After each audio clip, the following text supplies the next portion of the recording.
All right, and we have our players getting ready to play round number 5, playing for top 8. Back on camera at 3-1. Only loss being on camera is Morgan Lunt versus Brady Duke playing Grixis. So Grixis once again being the opponent here for Morgan. Players are shuffling up. Anything out of Brady's that we should take note of? Yeah, let's take a look here. Trying to do the Bank Buster count. Looks like 3 Shieldred for Brady. Um, only 2 make disappears. Where are.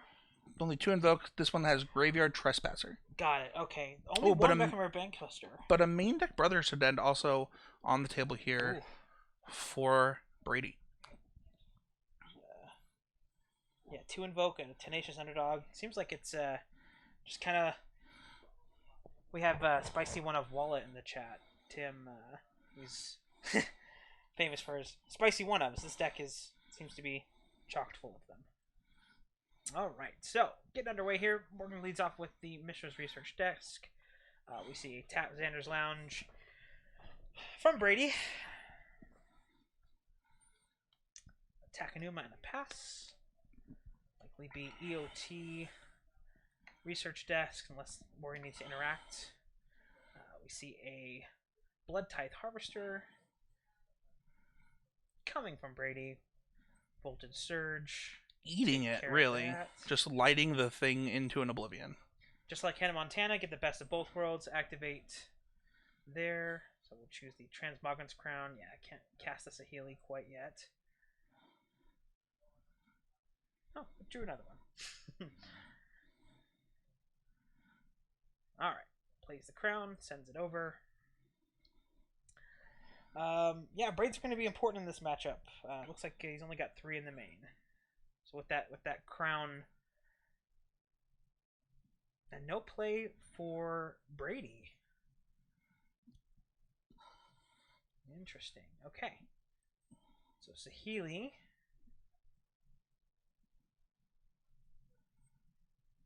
Saheeli will immediately come down, make some haste tokens. Is that a Siphon Insight? I did see the Siphon Insight. Okay. It does have 1 main for Brady. Only sending 1 in, leaving 1 back to protect Saheeli. And Siphon sees Fable and Iconoclast.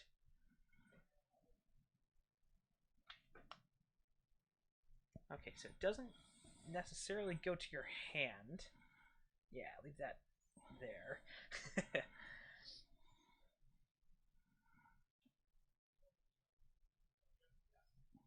Giving Saheeli a read here. Not one that's seen as often, but very powerful card. So Cut Down is going to take care of the Thopter that was left back. Which can be relevant because I mentioned the one of Tenacious Underdog. You could blitz that.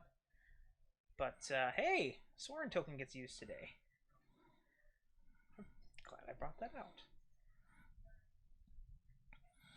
Yeah, Soren saw a lot of play early on in the format until people played a lot more of those Invoke Despairs. Mm-hmm. But as the mirror changes, we are seeing Planeswalkers kind of come back into play a little bit for different versions of these Grixis decks.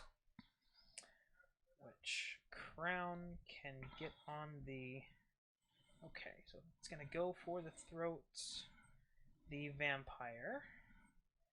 Paying a life and a black mana to equip the Crown to the Thopter. Going to look at the top card. That's a nice thing with equipment. You don't normally see it in standard. Tapping the crown, the crown to draw is really sick. Yeah. Clearing out the Soren and sending it back. Yeah, this crown is going to generate a lot of value over the course of this game, and we actually have a third blue-red land in play here for Brady. Kind of awkward. So it is a little bit awkward. Brady only has the 2 Invoke Despairs, but pretty far away from casting them. And I see a Fable in hand, Fable off of the Siphon Insight. So Fable is locked up here. We see a playing of the Sokenzan. So Healy's got a minus. Okay. So the reason for that is there's actually another Saheeli in hand. That is correct. It has enough mana to cast another Saheeli. Pressure's actually going to be pretty big here because we already know of the other Go for the Throat. It actually looks like we elected to draw a card with that one. Yeah, draw a card. Ooh. Yep. So it's not another Go for the Throat. I think it's actually his one of Infernal Grasp is the other card. Are you sure? Oh, no, in his hand. Sorry. Hand. I was talking about the card you drew earlier. Yes. Oh, got it. I see. Yeah, no, Morgan has an Infernal Grasp in hand.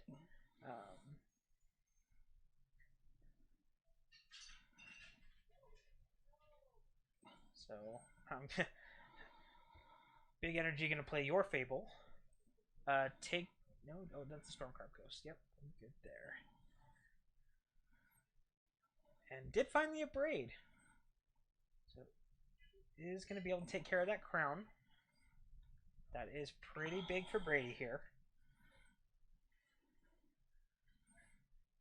Take a draw. Is that another Saheeli?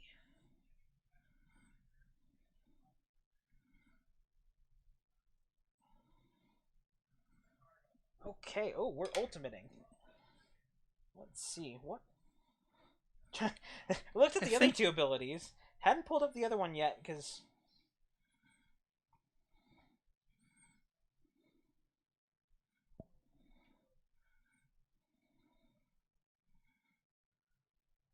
So it is that you get an emblem with artifact creatures you can go get +1/+1, and artifact spells you control cost 1 less. Oh. So this Saheeli is going to come down. It's going to be 10 damage, coming in real quick. We're going to dig a tunnel, like they say in Lion King 2, Simba's Pride, and it might not be enough. Yeah, I don't think so. Look, Shieldred was the draw here. Cracking a Blood, discarding. There is a brothers Brotherhood's End in the list, but it did not come out there for Brady, and that will mean that it is 1-0 for Morgan. Awesome. Yeah, so Saheeli really showing his chops there. Yeah, playing 3 Saheeli was a lot of them. So we've already seen a little bit out of Morgan here. If we want to kind of remember, we saw him, we think, pivot with Shieldred, stuff like that against Go for the Throat, trying to really punish people's Abrade removal spells. Yep. Pretty sure we saw him bringing the Soul Transfers. Yes. Yep. So it's really up to him if he wants to bring in the Duresses or the Negates. That was kind of the question in the other kind of Grixis mirror.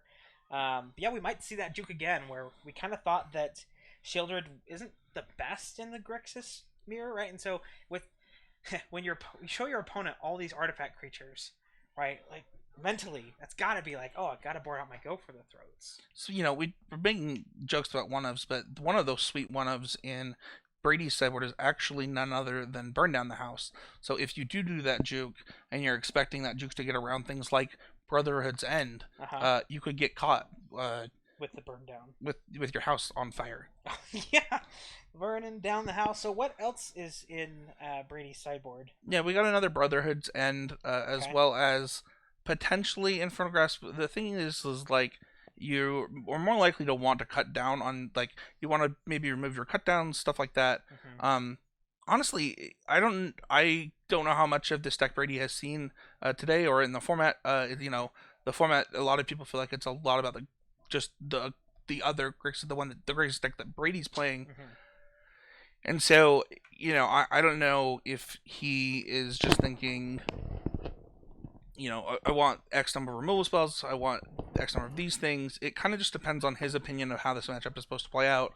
And I don't think it typically plays out how it just did. Right. Yeah. That seems like maybe an outlier. Right. Rather than the normal case. Yeah, we'll see how much single target removal Brady keeps in here. Yeah, cards. It looks like he's pulling up, different cards. Another card that I don't think is probably very good in this matchup is Siphon Insight. That's a card that he already has one in the main deck. I think I saw him boarded out. Yeah, it might be a card that Brady would be looking to trim. Looks like he's pulling maybe things like Invoke Despair to the front. It really just depends on what Brady thinks that the matchup is about. Yeah, boarding out that Trespasser, it looks like, too. So, yeah, maybe planning on trying to Brotherhood End or Wrath. Right. Having some of those early creatures might not be as impactful. Yep. So. And it looks like Cut Down, another card being pulled to the front there. Mm-hmm. Let's go ahead and transition down as one of our players is already ready to go, just shuffling up. And Brady looks for kind of the last card to be taken out. Yeah, it looks like a good few amount of cards coming, swapping in and out, so.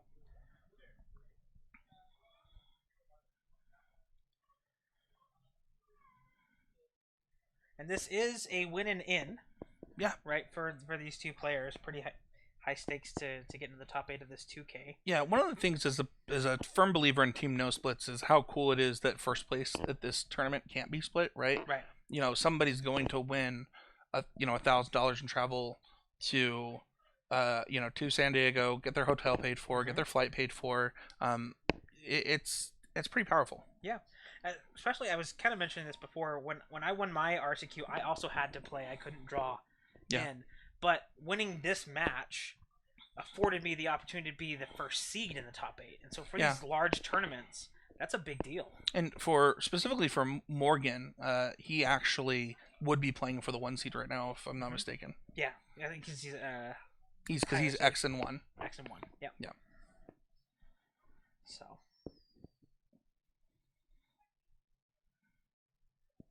All right. Morgan has presented. And we get a present from Brady.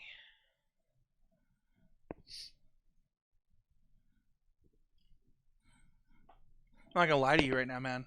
I know on coverage we're not supposed to cheer. You and I have not eaten yet today. We have not. We have sandwiches on the way. That's good. I'm team really fast win from Morgan this game. Yeah. So that we can get some lunch. Just to have a little bit of time here between the rounds and top 8.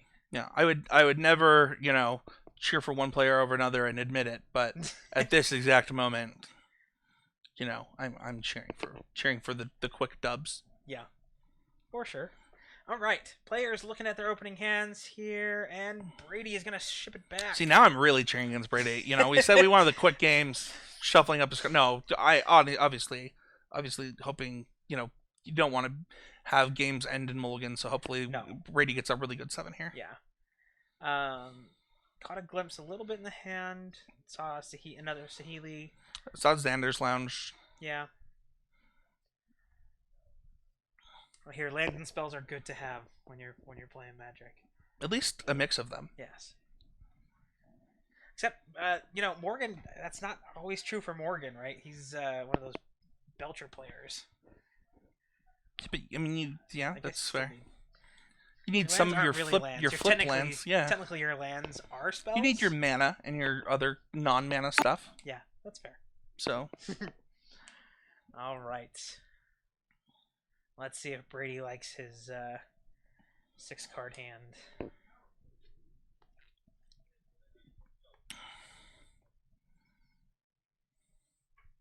See, and a braid for Brady. I think I see 2 Xander's Lounge.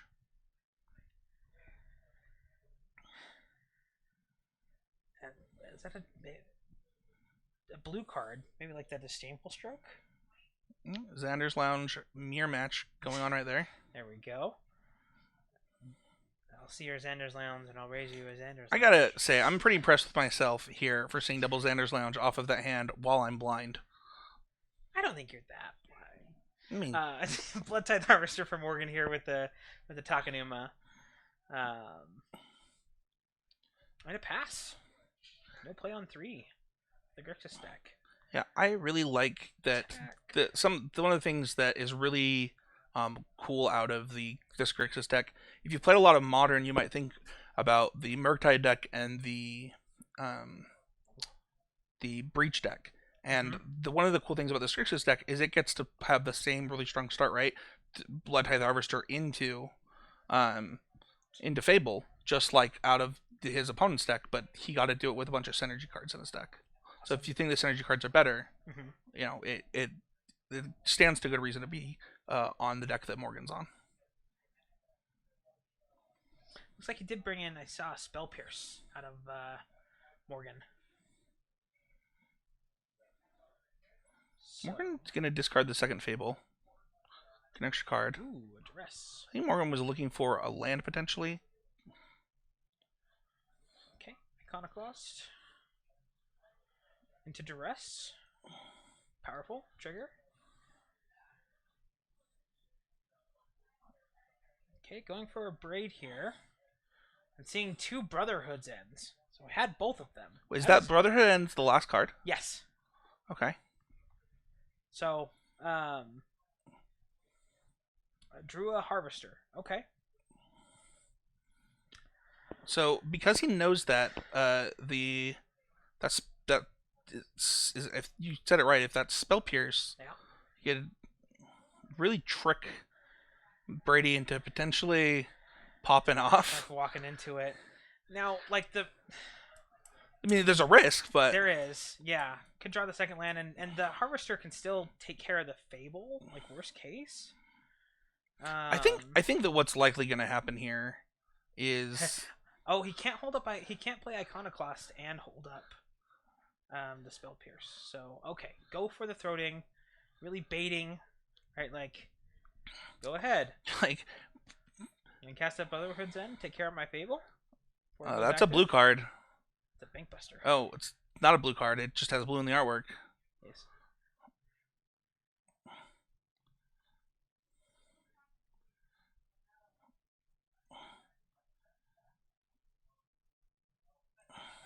So sacking blood, discarding Saheeli. Kind of looking for some mana here. We found it. Found a Shivan Reef. Now we have the manas. So much mana. Here we go. That will allow him to play the Iconoclast. Yeah, but now it's a lot worse, right? Because now Brady's going to be able to draw 2 cards to try and get closer to that land that he's looking for. Yeah.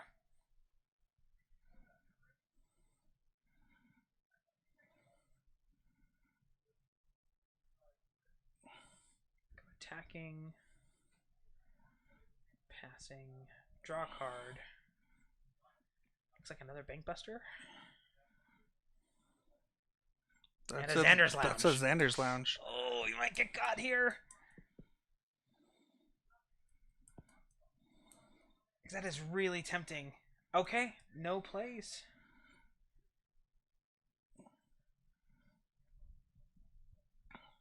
It's an interesting no play even on the Xander's Lounge, though.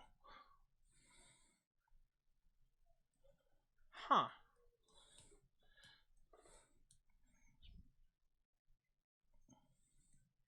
Alright, so attack for 5.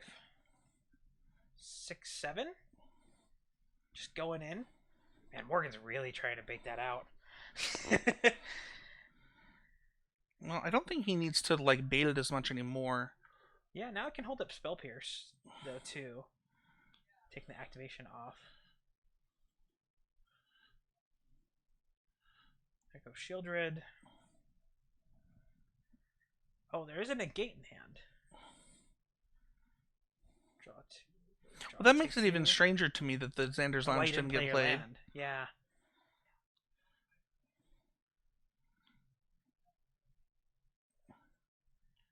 Brotherhood's End. We see a Spell Pierce. There's the Spell Pierce getting the 1/1. I believe that is lethal. That will do it this round. Grixis Sac will take it down 2-0. Yeah, it was interesting because what's that? Pretty decisive. Oh yeah, and also not playing the land and then playing land. That was an interesting line. Yeah. From Brady there, but that looks like a good spot for Morgan to be in. We're gonna take a break. We'll transition into some replays. People will be able to watch that before we announce the top 8. Right.